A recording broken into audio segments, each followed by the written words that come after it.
Welcome to this tactical breakdown of a classic chess miniature played in Denmark in 2003.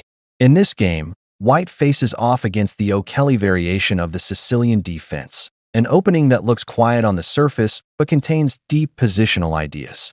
What makes this game famous is how rapidly a single lapse in tactical awareness can turn a standard opening into a total disaster. Let's look at how Black punished an early oversight to force a resignation in just 7 moves. Point 1. e4 c5. The game begins with White advancing the king's pawn 2 squares forward to e4, claiming space in the center and opening lines for the queen and king's bishop. Black responds by moving the c-pawn to c5, establishing the Sicilian defense. Rather than occupying the center symmetrically, Black fights for control of the central d4 square from the flank, creating an unbalanced and highly dynamic pawn structure right from the start. 2. Knight f3 a6. White develops the king's knight to f3, a natural and flexible square. The knight prepares to support a future pawn push in the center, while simultaneously eyeing control over d4 and e5. Black answers with an unconventional choice, moving the a-pawn to a6. This defines the O'Kelly variation of the Sicilian defense. Black's primary idea is to prevent White's pieces from using the b5 square and to prepare an aggressive expansion on the queen's side with a future b7, b5 pawn push. 3. d4c takes d4. White follows classical opening principles by thrusting the queen's pawn to d4, immediately challenging Black's pawn structure and opening lines for the queen's bishop.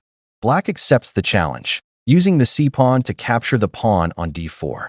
This exchange trades Black's flank pawn for one of White's central pawns, which is a fundamental goal for Black in almost all main lines of the Sicilian defense.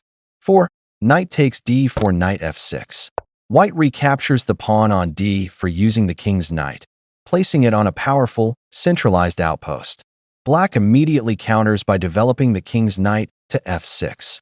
This is a highly efficient developing move that targets White's undefended e4 king's pawn, forcing White to spend time and resources defending it rather than freely organizing an attack. 5. Bishop d3 then e5. White opts to protect the hanging pawn by developing the king's bishop to d3. While this successfully guards e4, it is considered slightly passive because it blocks White's own d-file and limits the scope of the queen. Seizing the opportunity, Black strikes aggressively in the center by pushing the king's pawn to e5. This bold move attacks White's centralized knight on d4 and stakes a serious claim to central territory. 6. Knight f3 then d5. Faced with the pawn attack, White chooses to retreat the king's knight back to f3. This move eyes the e5 pawn but leaves White's setup looking a bit congested. Black takes full advantage of White's passive play by driving the queen's pawn 2 squares forward to d5. This is a fantastic thematic break for Black. By challenging White's center so early, Black completely equalizes the game and seizes the operational initiative. 7. c3 then d takes e4. In a bid to complicate the position and perhaps fortify the center, White plays the c-pawn to c3. However, this turns out to be a fatal tactical blunder. White completely miscalculates the tactical geometry of the board.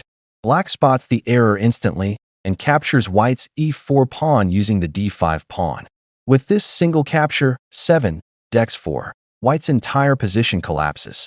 The Black pawn on e4 now simultaneously attacks White's king's knight on f3 and White's king's bishop on d3. This is a classic tactical double attack, known as a fork. Because White cannot save both minor pieces at the same time, Black is guaranteed to win a full piece for absolutely nothing. Realizing that they are completely lost after only 7 moves, White resigns. And just like that, the game is over. This miniature serves as a stark reminder of why tactical alertness is vital in the opening phase of chess. White tried to play a quiet, solid setup, but completely overlooked the vulnerability of their minor pieces. By striking aggressively in the center with their pawns, Black created a devastating fork that left White with no choice but to surrender. It is a perfect textbook example of how quickly things can fall apart if you lose track of forcing moves. Let's go to the second trap. Welcome back to the Knight Gambit TV. Today, We are looking at a mind-blowing miniature game from 2004 featuring a catastrophic opening trap in the Slav defense. If you think your game's in too quickly, wait until you see how white utterly dismantles black's queenside in just 8 moves. Let's jump straight into the board. The move-by-move breakdown. 1. Pawn to d4, pawn to d5. White opens with the queen's pawn to d4, claiming central space.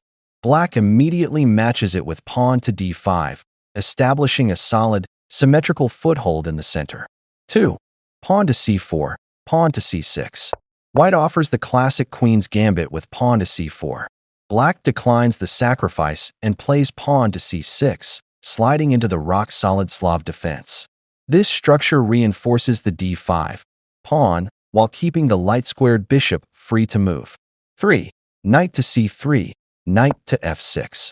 White develops the queen's knight to c3, adding serious heat to the center. Black responds naturally, bringing out the king's knight to f6 to safeguard the central d5 spot. 4. Knight to f3, pawn to a6. White develops another piece, jumping the king's knight to f3.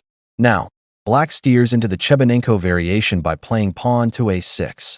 This looks slow, but it intends to expand on the queen side with a future b5 push while preventing white from landing pieces on b5. 5. Queen to c2, pawn to b5. White steps up the queen to c2, aiming to control the e4 square and sidestepping direct lines. Black aggressively follows through on the plan, pushing pawn to b5 to challenge white's c4 pawn. 6. Pawn takes d5, pawn takes d5. White decides to clear up the central tension, trading with pawn takes d5. Black recaptures symmetrically with pawn takes d5, maintaining a balanced pawn structure in the center.